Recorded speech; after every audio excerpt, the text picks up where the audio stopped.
Hello, everyone.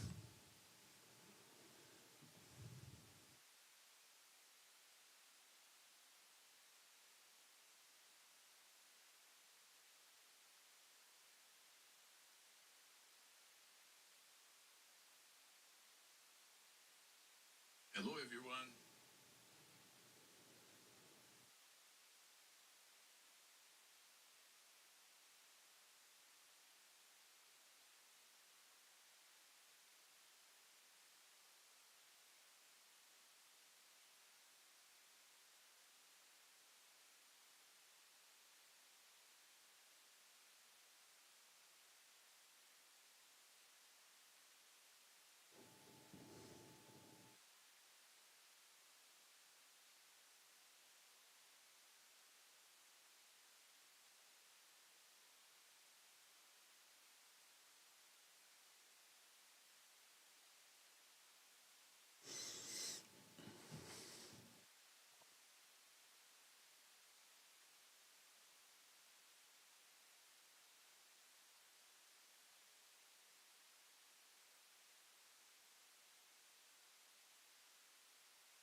Start.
Hi there. I see we have some viewers in our live stream, but feel free to ask for a subject of your interest that we can discuss live, or if you have a question that could start a conversation.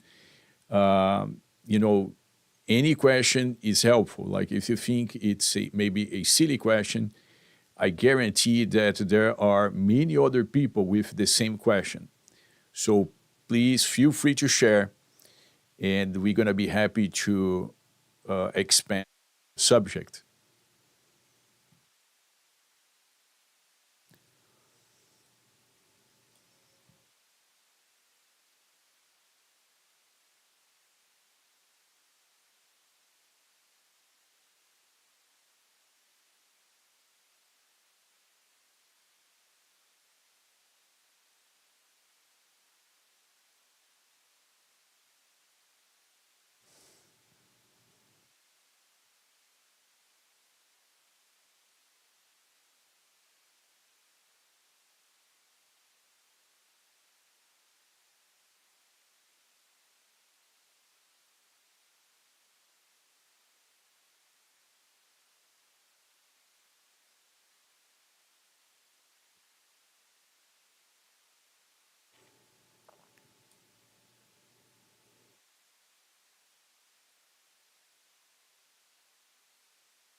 Hello there, Vito Buzzi. Hi, I'm buying a land in Natal, Rio Grande do Norte, and I would like to know how the tax system works in Brazil. My idea is to buy lands, build commercial places to rent out, and refinance it to buy again and continue the cycle. So, Vito, I'm going to give you an overview of the taxation on real estate property, and we can take from there. So we have, the main tax when you are buying real estate property, and it doesn't matter if it is land or if it is, like a building, something that's already developed, you're gonna pay the transfer tax, okay?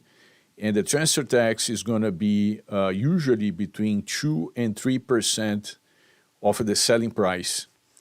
And some people, they're going to ask, listen, but what about if the price is half of what should be? Like, I'm going to still pay 2 or 3% of the selling price on the contract. So usually the municipalities, meaning the city where the property sits, is going to have the following approach. They are going to have something like a price list for every single property in the city. And they are going to compare the price for the property that they have in the price list to the selling price on the contract. And not surprisingly, they are going to pick the highest number out of these two numbers, right? So if you're paying for this property more than what they have on the price list, tax is going to be on the contract price and vice versa, okay? In terms of maintaining the property, of keeping the property, you have the annual tax, which is kind of similar to what you see in the United States and other countries. However, just for the sake of comparing, like in the United States, annual taxes, they are usually high because traditionally the property tax is used to fund public education, right? And that's not how it works in Brazil. So usually the annual tax is going to be lower in Brazil, and it's going to vary.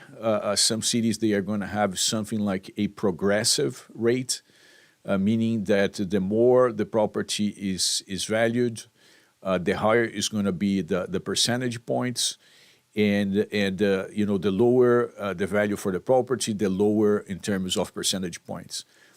Just as a reference, like it could be 0.5% a year. Okay, so these are two main taxation components, and that's something that is usually asked by foreign citizens when buy properties. Now, I understand that you also want to probably know about taxes that you're gonna have to pay when handling the real estate business itself, meaning that you're buying and selling. And there are, details that we cannot, of course, discuss in such short period of time. But as an overview, usually you're gonna pay what we call capital gains, okay? And the capital gains are gonna be like this. Let's say if you buy a property for 100,000 and you sell for 200,000, you're gonna pay 15%. This is one of the brackets, is the most common one, 15% over the 100,000 that you realized as a profit, right? So you're gonna pay 15,000 in capital gains. A question that people usually ask is like, all right, but what about, I buy this property, in 2000 and then I'm selling in 2020. So, I paid 100,000, but today, of course, the property is worth much more. So that's being litigated a lot, but there is a consensus that it doesn't matter, right? Like that's for an advantage to the taxation system or to the public bodies, right? So they don't really take that into consideration. So if you paid like 100,000 20 years ago, that's exactly how much you're going to factor into your calculation to pay the capital gains. Another interesting information is that for Brazilians, like if you sell something, if you sell a property, you have 6 months to buy another property without paying the capital tax. So if I sell a 1 million reais property, and 5 months down the road, I buy another property for 1 million reais, I don't have to pay any income tax, right? Or capital gains, better saying. That's the technical name, right?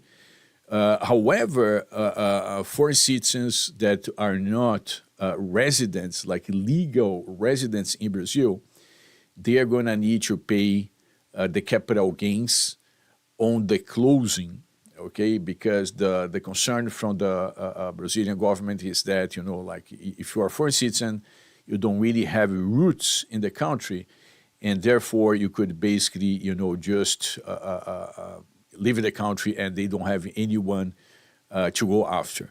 Actually, there is an additional provision saying that if the foreign citizen who has sold the property does not pay the capital gains, the buyer of the property is going to have to pay on behalf of the foreign citizen. So whenever you have, like experienced realtors, they know if the foreign citizen is selling, they need to make sure that the capital gains are paid on closing, okay?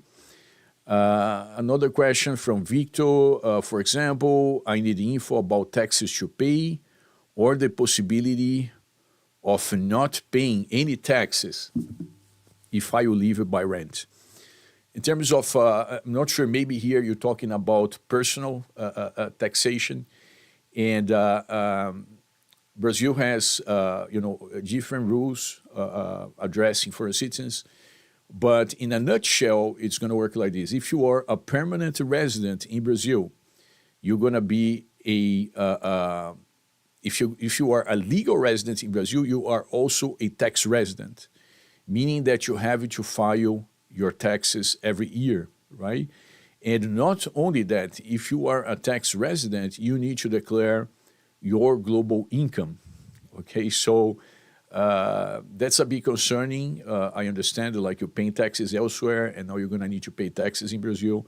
But there is a credit approach that is going to credit to you for whatever you're paying abroad.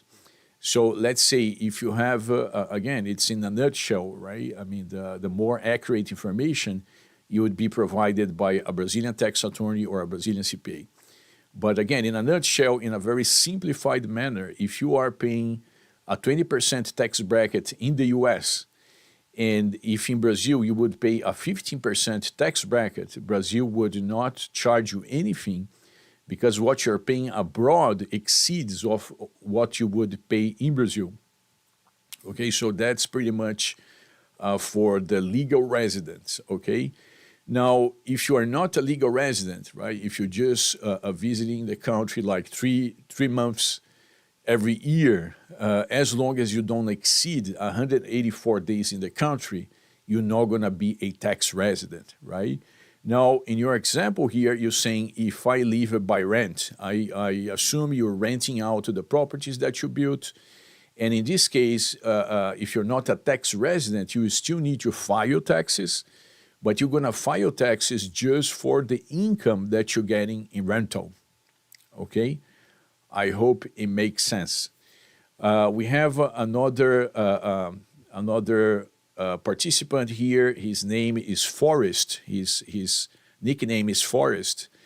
And he's asking, as a native of a visa-exempt country, am I able to stay in Brazil for between 90 and 180 days in a 12-month period without visiting the Polícia Federal, assuming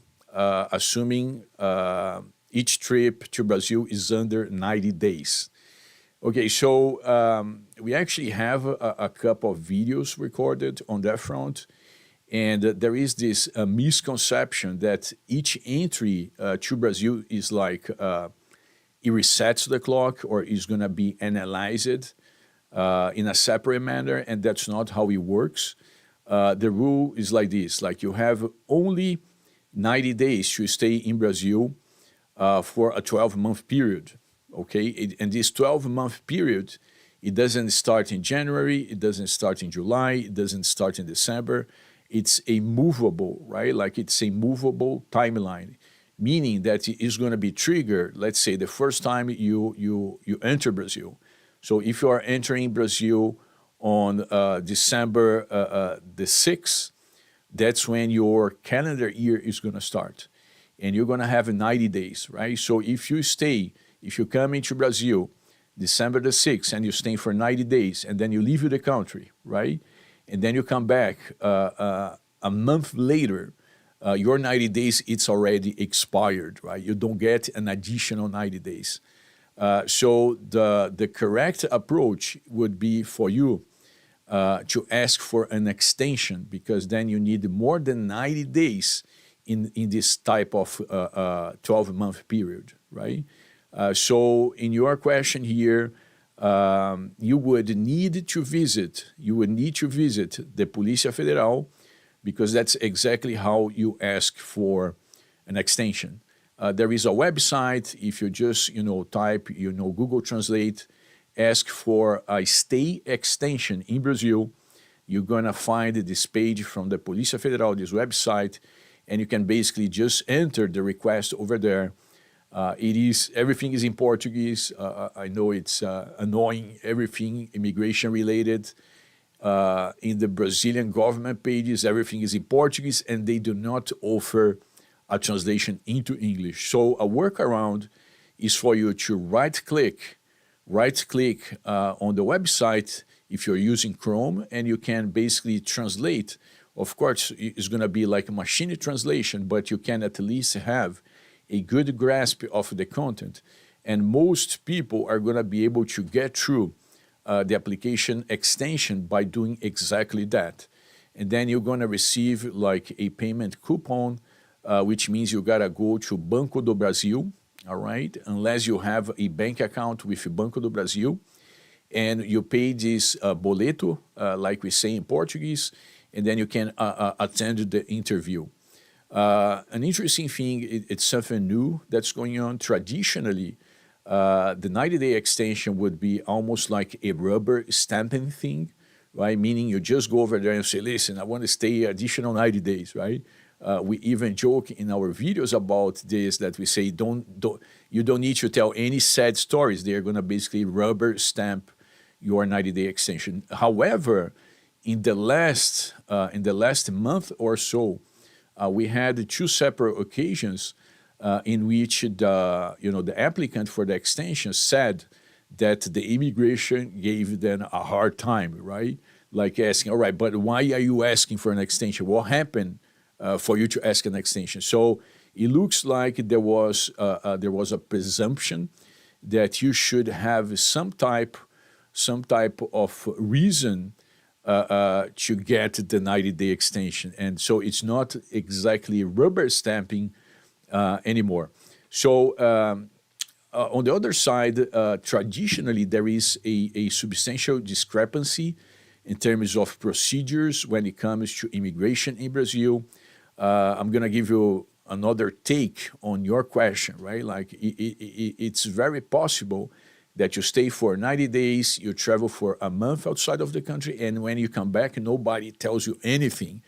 That happens all the time, right? All the time. People at the customs, they are going to turn a blind eye, particularly if they are short in personnel. There may be, like we never got confirmation from the immigration system, but it looks like they could again, turn a blind eye when they are short in resources and basically let everyone in. Unless, of course, there is something serious, like, I don't know, there is an international order from Interpol, to arrest someone. In this case, of course, they would not let this person just, go through without any consequence. But again, if you're just like overstaying maybe for a month or a couple of months, it's also possible that the personnel at the customs is going to turn a blind eye. Our recommendation is, of course, always play by the books, right? We're not telling you to take the chances. That's not what we do over here. But I'm just providing information that we got from the field to help you understand the dynamics of the 90-day rule.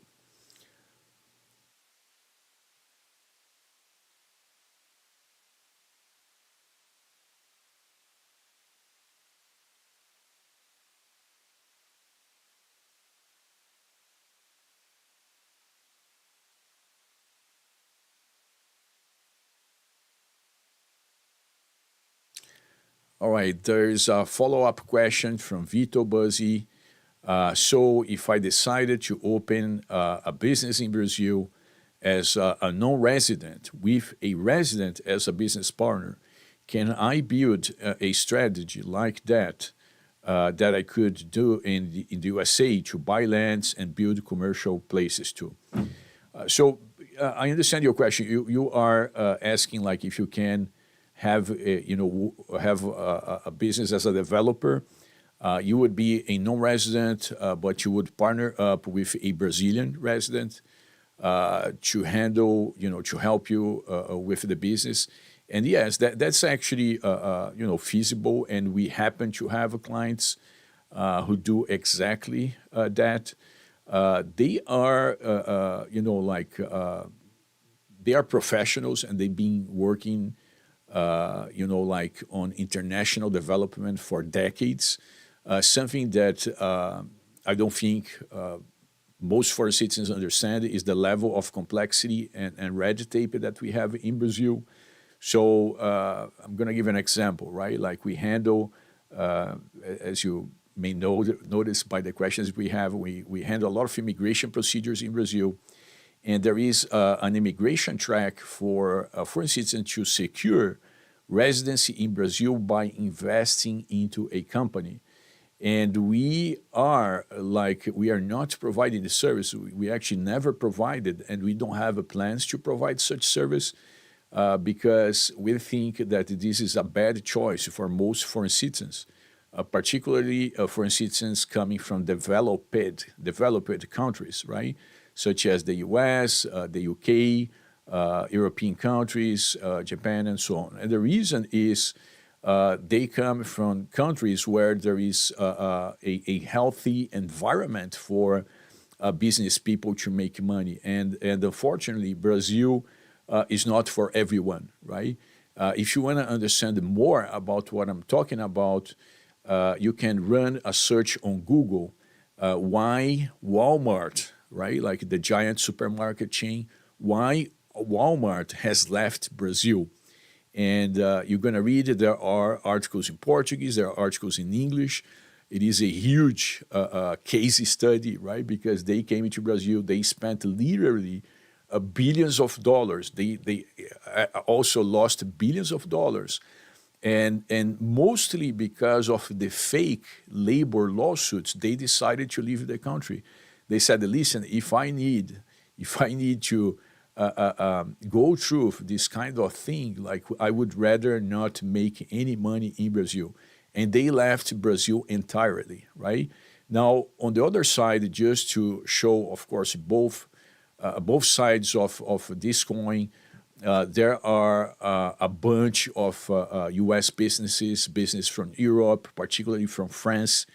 I think because of culture, right? Like France is able to make a lot of money in Brazil, and there are companies from the U.S. making money in Brazil. So I'm not saying that whoever is coming from abroad, from a developed country, is doomed to lose their shirts in Brazil. That's not what I'm saying. But I'm saying that for the vast majority of individuals who are used to a healthier business environment, when they come to Brazil, it's a shock. And there is so many unpleasant surprises that we would rather not be entangled with the client in this odyssey. Okay? So that's just a heads up. It's not like to make you decide, to go elsewhere. It's just a heads up that things are not, or I would say almost never easy in Brazil. Okay, there are always challenges. Things take much longer. Another example is like, in the US, if you want to open an LLC, a limited liability company, you can do on the same day, right? There are services where you're going to pay like an expedite fee, and they are going to open like in 2 hours, which is pretty amazing. Okay, so in Brazil, when you have a foreign citizen participating in the entity, this could easily take up to 6 months, right? So it's like the distance is so big that we really get concerned when we see like foreign citizens, particularly if they don't have a lot of experience with Brazil, to just think about coming to Brazil to set up a business, okay? And that's why we also set up business entities in Brazil, but we probably decline 90% of whoever is knocking on our door, because like if we notice it is someone like a newcomer, and they're just going to take their chances, we would rather not engage with this group, because again, chances are the business is not going to fly, and we are not here just to make a quick buck on our clients. We are here trying to develop longer term relationships. So believe it or not, like we actually do not provide services when we don't think the services are going to be advancing our prospective clients' interests.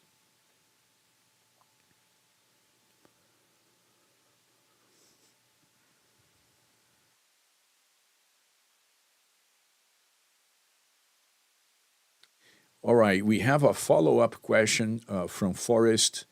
Does the Polícia Federal grant another 90 days until a specific date, or is it another 90 days that can be used over several trips beyond any specific date? Forrest, usually they are going to give you a 90 days, straight 90 days that can be used from a specific date, okay? But in our experience, like although it says, let's say if you are applying, in our example, you came on December the 6th, and then you stayed in Brazil until January, February, and March, right? And on March the 1st, you went to Polícia Federal and you applied for 90 days. So they're going to give you 90 days from March the 1st. So you would have until April, May, and June, right, to stay in the country. And if you leave in before that, the most conservative interpretation is that you would have wasted your remaining days. But in practical terms, what we see is that if people are coming back, it looks like the immigration is just considering that you have like unused days because you left earlier than the allowed date, all right?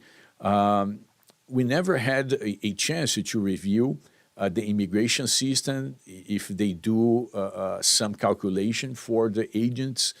But the impression that we have is that this system is probably not super advanced.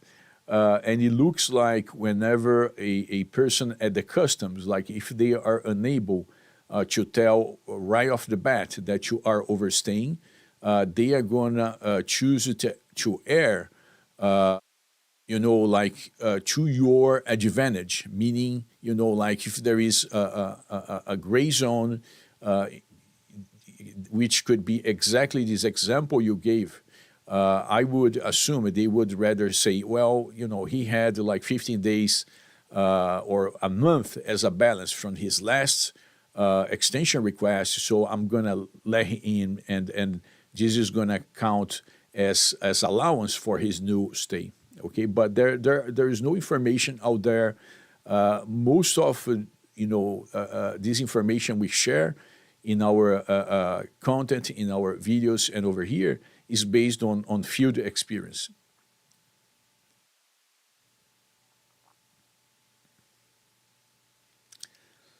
All right, Vito Buzzi, thanks for your answer, sir. I will try with something that I can lose just to understand the system.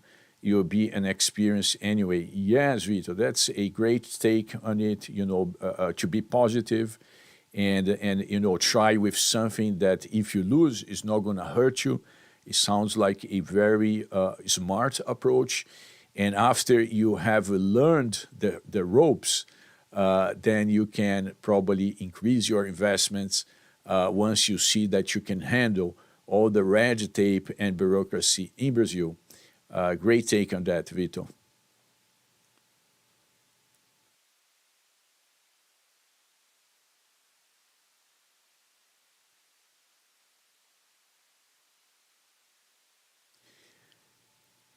All right, heads up. We're going to be ending our live in 5 minutes. So if you have any final questions, feel free to share. If you are unable to ask your question today, we're going to have another live on Sunday. Okay, we're going to be here on Sunday, December the 10th. We're going to be here at 3:30 p.m. Rio de Janeiro time. Okay, if you go by military time, we're talking about 15:30 on December the 10th. We're not gonna be live on Wednesday next week, Wednesday, December the 13th, but we're gonna be back on Wednesday, December the 20th, right? So the remaining dates we're gonna have for this year are December the 10th, Sunday, December the 17th, a Sunday as well. And then December the 20th, which is going to be our last Wednesday of this year. And then we're going to come back in January. Okay?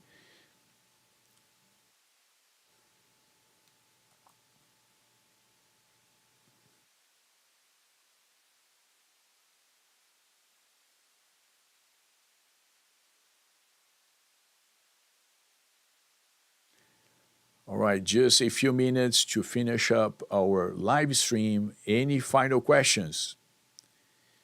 We have a good number of participants, I can see. Don't be shy. Let me know your topic of interest so we can use these final minutes in our live.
All right, everyone. Thank you for your participation. It was a pleasure to discuss these topics with you today. And if you have any questions later on that you couldn't address today, I suggest you join us on Sunday. We're going to be live on Sunday, December the 10th at 3:30 Rio de Janeiro time, military time, meaning 15:30 on December the 10th on Sunday. I wish you guys a great day, a great afternoon, a great evening, depending where you are, and see you in our next live. Goodbye.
e olhamos coqueiros. Ele não estava lá.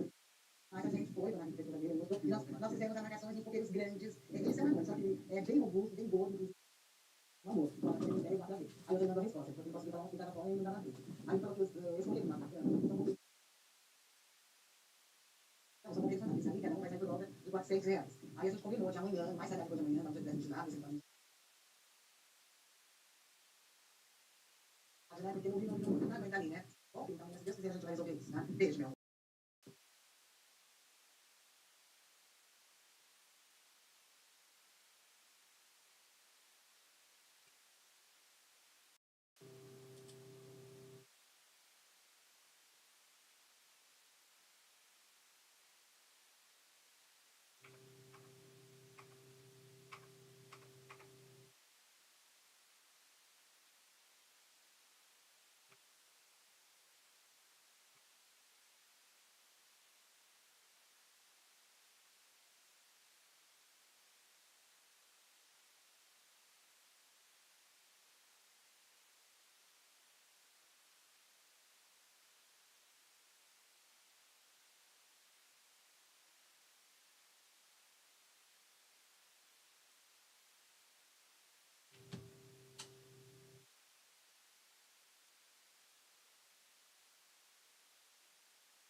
Luciano, tudo bem? Eu estou aqui no escritório, tinha pedido para a Isabela fazer um draft de e-mail para Amanda Berman, envolvendo a resposta que nós recebemos sobre o testamento.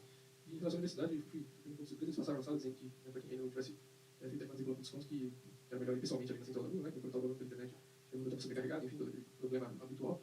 Aí cheguei lá, eu fiz um acordo com eles, tinha um valor de uma mensalidade pendente, eu regularizei também, já eu fiz a matrícula, e tinha, infelizmente, algumas DPs também. Eu, sinceramente, não tinha esse reconhecimento. Eu não sei se algumas delas são recentes, simplesmente do segundo semestre ainda, até pelas matérias ali que eram não opcionais, mas não faziam parte da grade de direito, né? Apesar de terem um dia da semana separado.